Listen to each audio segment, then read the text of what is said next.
이날도 예배 자리에 나오신 여러분을 주님의 이름으로 환영하고 축복합니다. 지난 주일은 추수감사주일이었습니다. 제가 설교의 서두에 감사거리를 나누면서 여러분들도 한번 한 해 동안 돌아보시면서 감사한 것들을 적어보시고 또 남은 11월과 12월에 그 기도의 제목들로 하나님께 한번 계속해서 감사의 기도를 드려보면 좋겠다, 이런 말씀을 드려봤는데 어떻게 감사할 거리를 한번 찾아보시고 적어도 보셨나요? 해보셨어요? 아직 안 하신 분들이 있다면 꼭 한번 감사를 적어보시기 바랍니다.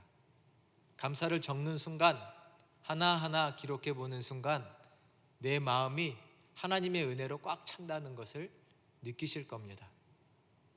하나님이 내게 이렇게 많은 것을 주셨구나 생각하며 정말로 마음이 따뜻해진다는 것을 느끼실 테니까 다시 한번 감사거리를 찾아보시기 바랍니다.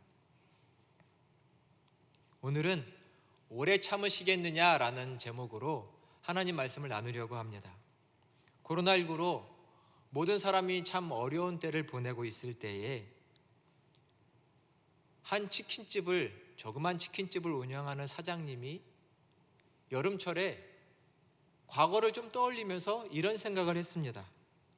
예전에 요즘과 같은 여름철에는 참 손님들이 주말만이 아니라 평일에도 그 더위를 식히려고 치킨에 맥주 한잔 하려고 많은 사람들이 오셔서 여기저기 테이블을 꽉 채워줬는데 그때가 참 그립구나, 이런 생각을 하고 있었습니다.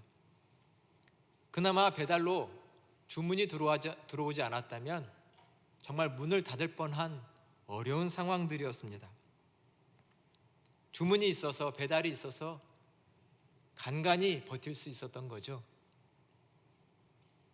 어떻게 하면 더 배달 주문이 많이 들어올 수 있을까? 어차피 사람들이 모여서 먹기는 어려우니 더 많은 배달이 들어올 수 있게 할 수 있을까 고민하다가 이분이 불현듯 이런 생각이 들었습니다. 어느 날 TV에서 이연복 셰프가, 중화요리를 잘하는 이연복 셰프가 해외에 나가가지고 푸드트럭을 하면서 그 손님들을 끌어모으는 장면이 갑자기 생각이 났습니다. 어떤 거였냐면 푸드트럭을 오픈하고 사람들이 안 오자 사실은 그 푸드트럭을 운영하는 연예인들이 조금 기가 떨어질 수도 있는데 오히려 셰프는 그때 이렇게 했습니다. 더 요리를 맛나게 만들어서 냄새를 막 풍겨서 사람들이 그 냄새에 끌려서 이 음식을 먹으러 오게 해야 한다라고 하면서 음식을 열심히 만드는 장면이 있었습니다. 그 장면을 이 치킨집 사장이 갑자기 생각을 해낸 겁니다. 그리고는 배달이 없는 한가한 시간에 막 튀긴 치킨을 양손에 들고서 아파트로 찾아갑니다. 엘리베이터를 타고 치킨을 들고 복도를 왔다 갔다 하면서 뭘 하는 거죠? 냄새를 막 풍기는 거죠. 그 치킨 냄새. 생각만 해보세요. 오늘 저녁에 드시고 싶을 수도 있어요. 냄새가 막 나니까 엘리베이터 탔던 사람들이 그 냄새를 맡고 시킬 수도 있겠죠. 한껏 부푼 마음으로 열심히 치킨을 들고 다녔습니다. 근데 생각보다 하루가 지나고 이틀이 지나도 자기가 생각한 것보다는 주문이 막 들어오지 않는 거예요. 이상하다, 내가 괜한 짓을 한 건가? 막 이런 후회가 들기 시작할 때 드디어 일주일이 넘기 시작하자 사람들이 배달을 하기 시작합니다. 주문이 확 늘기 시작했습니다. 그리고는 예전처럼, 비록 매장에 사람들이 없지만 예전처럼 매출이 막 오른 것을 경험하게 됐습니다. 포기했다면 그런 일이 일어나지 않았겠죠. 하지만 그 역경을 이겨내고 싶은 그 간절함이, 그 끈기가 이 사람으로 하여금 이 코로나 역경을 이기게 해줬습니다. 어른들이 잘 하는 말씀이 있죠. 하늘은 스스로 돕는 자를 돕는다, 이런 말이 있습니다. 여러분 어떻게 생각하시나요? 하늘은 스스로 돕는 자를 돕는다. 내 삶을 어떻게 붙잡고 갈 것이냐, 누구에게나 다 주어진 숙제일 것입니다. 오늘은 기도에 대해서 가르치시는 예수님의 말씀입니다. 1절에 보니까 예수께서 그들에게 항상 기도하고 낙심하지 말아라 라고 가르치십니다. 그것을 비유로 가르쳐주고 계십니다. 항상 기도해라, 항상 기도해라. 예수님은 기도를 가르치시면서 너는 이것 이렇게 기도해야 돼, 이렇게 기도해야 돼, 무엇을 기도할지 방법을 가르치시는 것이 아닙니다. 1절에 보니 항상 기도해라, 항상, 그리고 낙심하지 말아라 라고 가르치십니다. 항상 기도하는 것과 낙심하지 말라는 이 두 가지 명령이 같이 묶여서 예수님이 비유로 설명을 해주십니다. 일단 기도하는 마음을 먼저 말씀하십니다. 기도하는 믿음, 기도하는 그 소망에 대해서 예수님이 말씀하시는 거죠. 그 믿음이 식어지지 않도록, 그 소망이 사라지지 않도록 잘 붙잡고 지켜라 라는 것입니다. 문제는 열심히 한번 기도해 보려고 했는데, 열심히 새벽 제단을 한번 쌓아보려고 했는데 그 내 결심이 어느새 그냥 온데간데 없어지는 것이 문제고, 무언가를 바라며 소망했지만 이 소망의 불길이 사그라드는 것이 문제겠죠. 어떻게 하면 우리의 기도의 마음을 지킬 수 있을까? 여러분은 무엇을 위해 지금 기도하고 계신가요? 어떤 것을 놓고 기도하세요? 가족들을 위해서 기도하시나요? 우리 부모님 건강하시기를, 안 아프시기를, 사랑하는 자녀들을 위해서, 가족들을 위해서 열심히 기도하고 계시죠? 진학을 위해서, 취업을 위해서 기도하실 겁니다. 또한 어떤 분들은 조금 더 좋은 보금자리를 꿈꾸며 살 집을 놓고 기도하실 수도 있습니다. 건강을 위해서도 기도하겠죠. 중요한 것은 우리가 다양한 기도 제목을 가지고 삽니다. 각자의 상황과 처지에 따라서 다양하게 기도하는데 그 기도를 얼마나 오래 하느냐, 지속하느냐, 꾸준히 하느냐, 이것이 중요한 말씀입니다. 오늘 중에 어떻게 기도를 꾸준히 할 수 있느냐, 잠깐만이 아니라 내 기도는 꾸준하게 할 수 있느냐라는 것이 오늘의 가르침입니다. 우리의 마음이 식는 이유는 뭘까요? 기도하기로 해놓고, 사랑하는 사람을 위해서 지속적으로 기도하기로 해놓고도 우리의 마음이 식는 이유는 뭘까요? 기도를 지속할 수 없는 이유는 많은 것이 있겠지만 일단 오늘은 크게 세 가지 정도를 먼저 말씀드려 보려고 합니다. 기도를 열심히 하다가 갑자기 나는 기도 응답을 받을 만한 자격이 없다, 이런 생각이 들 때가 있습니다. 하나님께 기도하자니 염치가 없어서 더 이상은 기도하지 못하겠다라는 생각이 듭니다. 조금은 양심적인 것이죠. 뭐냐면 내가 하나님 앞에 부끄러운 행동이 많다라고 느껴지기 시작하는 겁니다. 하나님 앞에 내가 죄가 조금 많다라는 생각이 들기 시작합니다. 차라리 내가 성경 말씀도 하나님의 뜻도 몰랐다면 그냥 내가 살던 대로 살 텐데, 성경을 알다 보니, 하나님 뜻을 이해하다 보니까 내 삶이 하나님의 뜻과 다른, 하나님의 말씀과 다른 내 모습이 많이 보입니다. 그러다 보니 하나님 앞에 하나님 이거 해주세요, 내 기도 이런 거 들어주세요 라고 기도하기가 조금 염치가 없어지기 시작하는 겁니다. 예를 들면 이건 아주 작은 예로 한번 들어보겠습니다.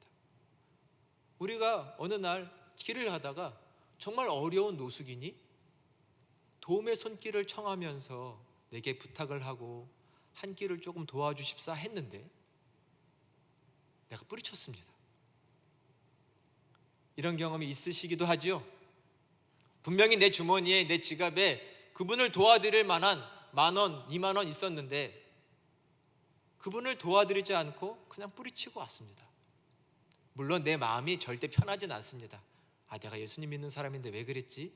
이미 내 마음이 불편한데도 그런 마음으로 교회 와서 예배 드리면서 하나님 이거 들어주세요, 이거 해주세요 라고 기도하기가 쉽지 않으시겠죠? 무릎 꿇고 간절히 기도하기가 어려울 겁니다. 작은 예를 들어봤습니다. 하나님의 뜻이 아닌 것을 행한 내 모습을 봤을 때 나는 그분 앞에 염치가 없어서 차마 기도가 잘 안 되는 겁니다. 내가 하나님이 내 기도를 들어주시고 내가 응답받을 만한 자격이 조금 없다고 생각되는 거죠. 그런 것처럼 내가 하나님 앞에 죄를 지으면, 잘못한 것들이 조금 많으면 그런 것들이 내 마음속에 나는 기도 응답을 받을 만한 자격이 있는 사람이야 라는 생각이 들지 않기 때문에 하던 기도를 지속하지 못합니다. 물론 방금 말씀드린 걸 오해하지 마십시오. 내가 기도 응답받는 것이 내 공적이나 내 바른 삶에 따라서 또한 대가로 받는 것은 분명 아닙니다. 하지만 내 스스로가 이미 하나님의 은혜와 도움을 받을 만한 그런 자격이 없다라고 스스로 양심껏 느껴지니 기도가 잘 안 되기도 합니다. 여러분은 어떠셨는지 한번 생각해 보세요. 두 번째로 기도를 지속하지 못하는 이유는 이런 것이 있습니다. 너무나 힘든 상황 속에 있습니다. 이 역경이 너무나 견디기가 어렵습니다.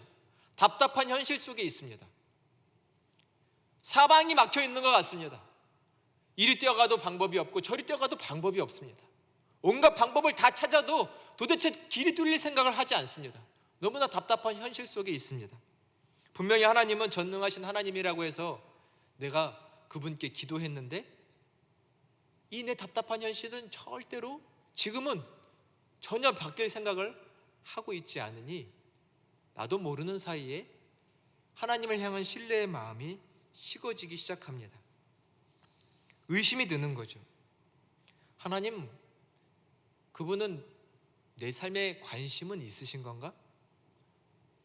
내가 이렇게 기도하고 내 문제를 놓고 기도하고 있는데 이것을 바꾸실 마음은 도대체 있으신 건가? 하면서 내 마음속에 하나님을 향한 신뢰 자체가 조금씩 사라지는 겁니다. 분명히 살아계시다고 했지만 나에게는 죽은 하나님 같은, 그러니 기대도 없고 기도도 잘 되지 않는 거죠. 이 답답한 현실 속에서 여러분 그런 적 없으세요? 불러도 대답 없는 그런 하나님 같은 느낌. 그러니 내 기도가 점점 식어지고 내 기도가 없어지고. 세 번째로는 이런 이유 때문에 기도를 중단하는 경우가 있습니다. 무엇이냐면 교만입니다. 하나님의 능력이 없어도, 하나님의 도우심이 없어도 나 살 수 있어 라는 생각입니다. 처음부터 이런 생각을 갖는 그리스도인들은 없지요. 어느 순간 다른 사람과 나를 비교하기 시작합니다. 저 사람은 저렇게 잘 풀리네, 잘 되네. 나는 뭐지?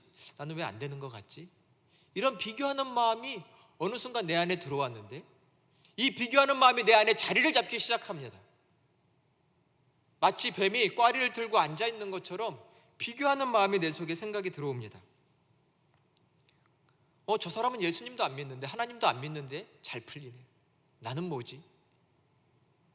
그러다 보니 이런 생각이 또 들죠. 결국은 다 자기가 잘해야 되는 건가? 결국은 다 자기 문제인가? 자기가 능력이 있고 지혜가 있고 똑똑하고 빼기 좋고 해야 되는 건가? 이런 생각 속에 결국은 남을 의지할 것도 없구나, 다 내 탓이구나, 내가 해야 되는 것이구나 라는 생각이 들 수도 있는 것이죠. 누굴 탓하겠어? 내가 못한 걸, 내가 잘해야 되는 걸. 이런 생각 속에 나도 모르게 하나님을 의지하고 기도하기보다는 그냥 내 능력으로 하자, 내가 할 수 있는 것을 하자, 내가 다 하자, 이런 생각을 하면서 기도하지 않게 되는 겁니다. 하나님 없어도 된다, 나도 모르게 이런 마음이 내 속에 자리 잡으면서 기도가 점점 되지 않는 겁니다. 옛날엔 작은 일에서부터 큰 일까지 다 하나하나 기도했는데 어느 순간 보니까 기도하지 않습니다.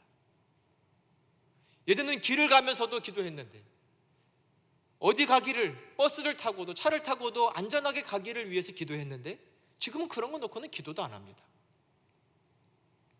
기도의 많은 제목들이, 그 마음들이 내 안에서 사라져 있는 우리를 발견하게 됩니다.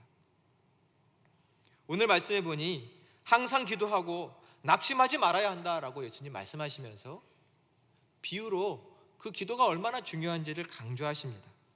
한 도시에 불의한 재판관이 있습니다. 말씀해 보니 그 그 불의한 재판관은 하나님을 두려워함도 없고 사람은 그냥 다 무시하는 사람입니다. 예나 지금이나 재판관들은 다 똑똑한 사람들이죠. 명문가일 수도 있고 분명 재판관이니 능력과 권세가 있는 사람들입니다.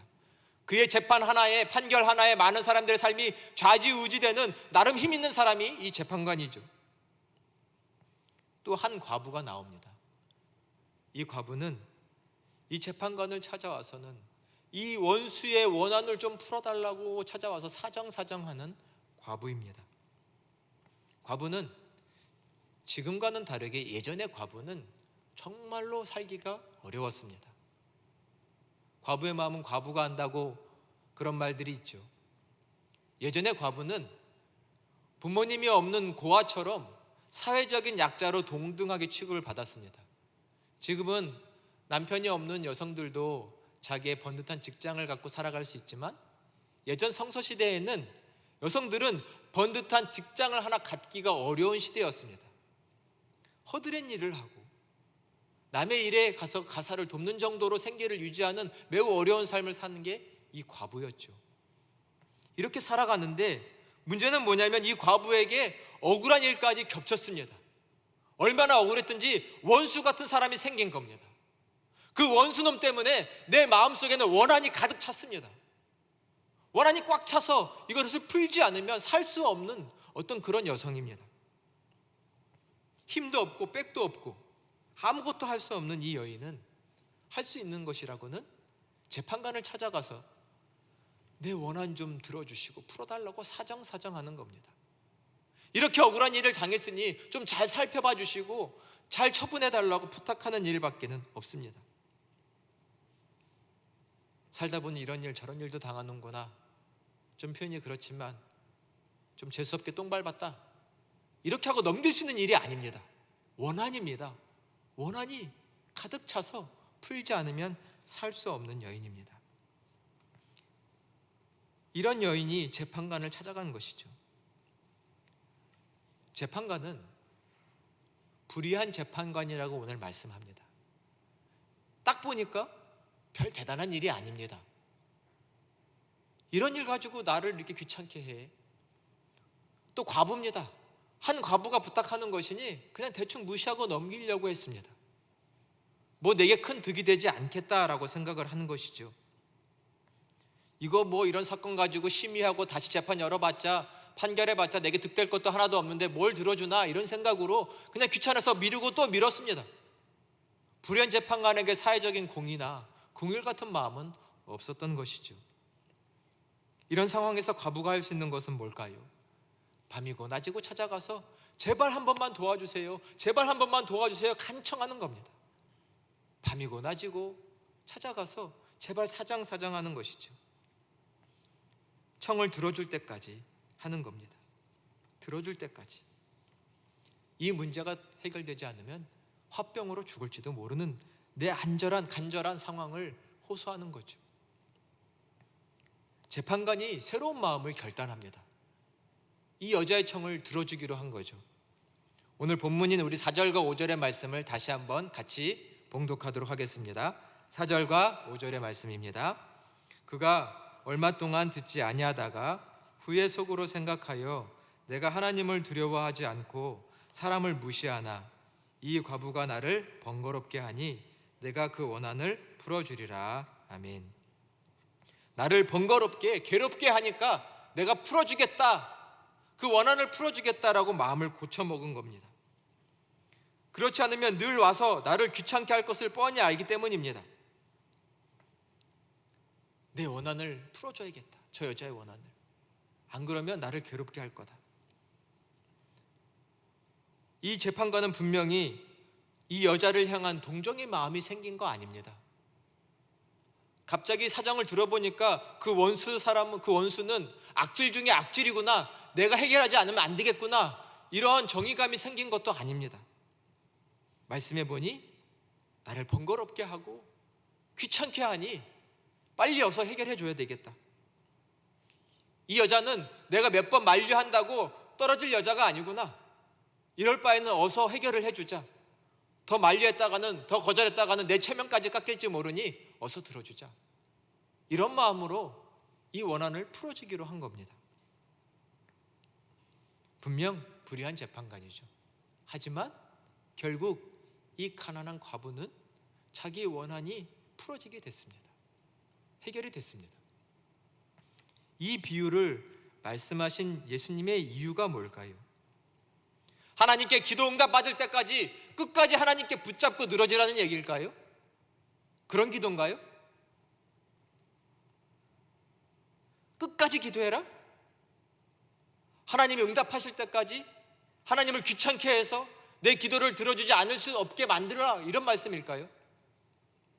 저는 그렇게 생각되지는 않습니다. 그런 기도의 끈질김이나 방법을 말하는 것이 아니라, 이런 불의한 재판관도, 이렇게 나쁜 사람도, 힘이 있다고 하는 사람도, 사람을 무시하는 사람도 이 한 과부의 사정을 들어줄 수 있는데, 하물며 천지를 지으신 저 하나님께서 우리의 기도를 들어주시지 않겠느냐. 즉 하나님을, 그 선하심을 알고 그분을 신뢰하며 기도하라는 말씀입니다. 신뢰를 가지고, 그 신뢰의 바탕 위에 소망을 가지고 다시금 기도해라. 너네 기도하지 않았잖아, 다시 기도해라.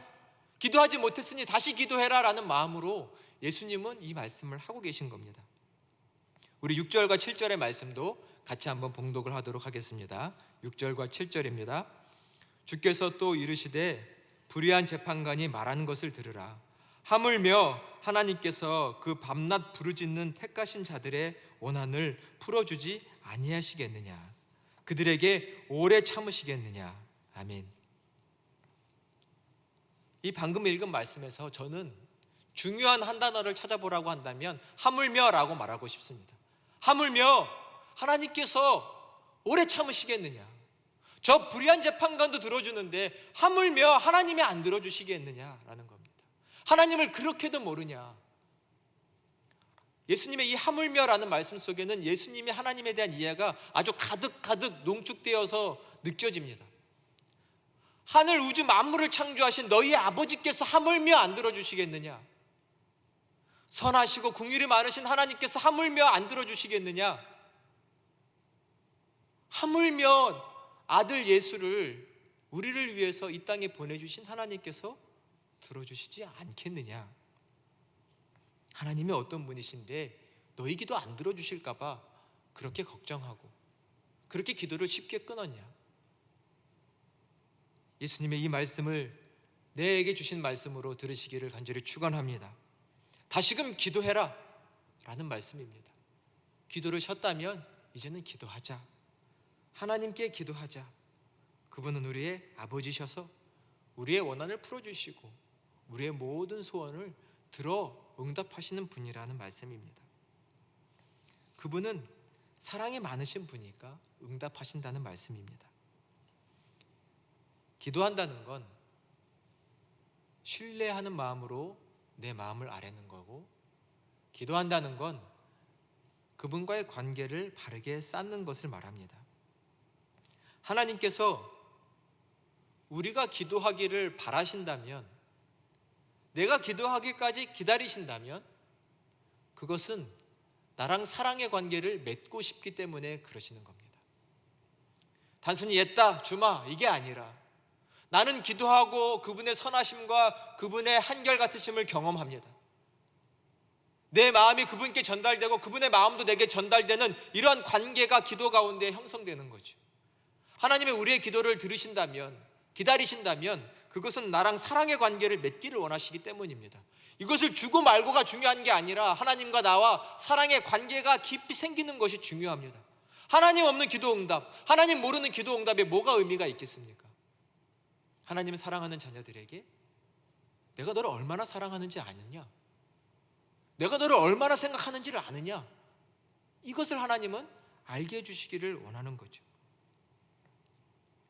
어린 자녀들이 엄마 막 따라다니면서 조르고 아빠 막 따라다니면서 원하는 것을 막 말합니다. 우리 부모님들은 그런 경험이 다 있으시죠? 엄마 아빠 막 부르고 따라다닐 때 물론 귀찮을 수도 있고 이 녀석 또 일어나 생각할 수도 있지만 그 어린 자녀들의 엄마와 아빠 이 부름 속에는 뭐가 담겼습니까? 엄마 아빠밖에는 없다는 겁니다. 내 청을, 내 부탁을 들어줄 분은 엄마 아빠밖에는 없습니다. 다른 집 엄마 아빠 앞에 가서 그렇게 쪼르나요? 그 앞에 그렇게 갈 수도 없죠. 내 엄마니까, 내 아빠니까, 내 전부니까 내가 그 부탁을 할 수 있는 거고 어리광도 부릴 수 있고 조를 수도 있는 겁니다. 엄마 아빠가 내 전부, 이게 어린아이들의 그 마음속에 있는 거죠. 기도가 다른 게 아닙니다. 하나님이 나의 전부, 하나님만이 나의 모든 것을 들어주실 수 있는 분, 이 마음이 기도고 하나님을 그런 분으로 발견하는 것이 기도인 것이죠. 자식들이 크면 오히려 어릴 때처럼 엄마 아빠 부르지도 않고 따라다니지도 않고 뭘 해준다고 해도 이제는 컸으니까 제가 해드릴게요 라고 하면 오히려 부모님들 마음이 서운할 수도 있는 겁니다. 어느새 이렇게 컸나라고 생각이 드실 수도 있겠지만 이제는 내가 없어도 되는 건가? 이런 생각도 들며 서운하시겠죠. 기도란 하나님이 나의 아버지 그리고 그분이 나의 전부라는 믿음과 사랑의 관계를 깊이 확인하는 자리입니다. 다시금 하나님 앞에 기도하시기 바랍니다. 기도하시면 그분이 나의 전부라는 것을 경험하게 됩니다. 그분이 내 소원을 어떻게 이루기를 원하시는지, 나를 어떻게 쓰기를 원하시는지, 나를 사용하기를 원하시는지를 알게 됩니다. 하나님을 바라보십시오. 하나님을 신뢰하십시오. 그러면 하나님께서 내 길을 인도해 주실 겁니다. 저희 교회에 고양이가 한 마리 있습니다. 보신 분 있나요? 저기 보여주네요. 저렇게 고양이가 있는데 저기 사무실 앞쪽에 있어요. 저렇게 고양이가 보면 항상 저렇게 앉아 있습니다. 사무실 저 유리문 밖에 앉아 있는 건데 하염없이 누구를 저렇게 빤히 바라보고 기다리고 있습니다. 누구를 기다리는 걸까요? 많은 사람을 기다리는 건 절대 아닙니다. 딱 한 사람 기다리는 거예요. 길고양이였는데 걷어주고 보살펴주고 밥 먹여주고 사랑해주는 우리 사무실 간사님을 저렇게 기다리고 있습니다. 저렇게 앉아서 문 쪽을 향해서 바라보고, 제가 그 고양이 눈동자를 사진으로 찍지 못한 게 좀 아쉽습니다. 그 애절함, 그 간절한 눈빛, 저렇게 앉아가서는 애교 섞인 울음을 짓기도 하고, 다른 사람은 나와도 움직이지도 않고 피하기 정도만 합니다. 그러나 한 분만 딱 나오면 그렇게 좋아서 울고 따라다니고 막 그럽니다. 알죠? 한 분만 바라봐요. 나를 사랑하고 나에게 밥을 주는, 저렇게 바라보고 있는데 고양이가 혹 내가 너무 바쁘다고 남몰라라 할 수 있을까요? 못합니다. 너 어저께 준 밥 안 먹었으니까 혼나 그러면서 밥 안 줄 수 있을까요? 못 그럽니다. 사람도 저렇게 자기만 바라보는 한 생명을 보면 그냥 마음이 녹아서 다 해주고 싶고 지켜주고 싶고 보호해주고 싶은 게 사람 마음인데, 하물며 하나님께서 오래 참으시겠습니까? 절대 아닙니다. 하나님께서 하물며 오래 참으실까요? 우리의 원한을 그대로 두실까요? 우리의 소원과 바람을 그대로 두실까요? 하나님은 반드시 응답하시고 인도해 주실 줄로 믿습니다. 왜냐하면 우리의 아버지시기 때문입니다. 내가 기도를 쉬었습니다. 그분을 신뢰하지 못했습니다. 다시금 하나님 앞에 기도하기로 다짐하시기를 바랍니다. 하나님은 반드시 응답해 주실 겁니다. 하나님을 믿으십시오. 신뢰하십시오. 하나님을 바라보십시오. 그분을 바라볼 때 내 길이 다시금 열리기 시작합니다. 하나님은 우리와 사랑의 관계를 맺기를 원하시기 때문에 내 기도를 들으시고 응답해 주실 겁니다. 내게 주셨던 약속들 하나하나 기억하시고 성취하실 겁니다. 내 소원도 나의 삶도 이루어 주시고 회복시켜 주실 것입니다. 이러한 벅찬 감동의 삶은 다시금 내가 기도하기로 다짐할 때, 그분을 전적으로 신뢰하며 기도의 손을 모을 때 이루어질 겁니다. 다시금 멈춰섰던 내 기도, 식었던 내 마음을 모아 하나님께 기도하시며 하나님 내 삶에 다시금 많은 은혜와 은총을 부어주시기를 구하는 여러분의 삶이 다 되시기를 간절히 축원합니다. 기도하겠습니다. 은혜와 사랑이 풍성하신 하나님, 이날도 우리에게 주시는 말씀을 저희는 마음 모아 들었습니다. 항상 기도하고 낙심하지 말아라. 내가 너희를 들으며 너희에게 응답하겠다고 말씀하신 하나님, 다시금 우리가 진실하게 정직하게 또한 우리의 믿음을 들어 하나님을 바라보며 기도하기를 소망합니다. 하나님, 우리의 소원과 간구와 기도를 들어주옵소서. 어린아이와 같은 마음으로 전심으로 하나님 한 분만을 바라보며 부르짖고 기도하며 하나님의 뜻을 이루는 우리의 삶이 될 수 있도록 주님 축복하여 주시옵소서. 각자의 자리에서 다시금 결단한 대로 새벽마다 늘 깨어 기도하기를 소망합니다. 하나님, 우리의 기도에 귀 기울이시고 하나님의 선하신 뜻을 따라 응답하여 주시옵소서. 기도하며 살아계신 하나님을 만나고 우리를 사랑하시는 그 하나님을 깊이 경험하는 은총 가득한 삶 살 수 있도록 축복하여 주시옵소서. 주 예수 그리스도 이름으로 간절히 기도드립니다. 아멘.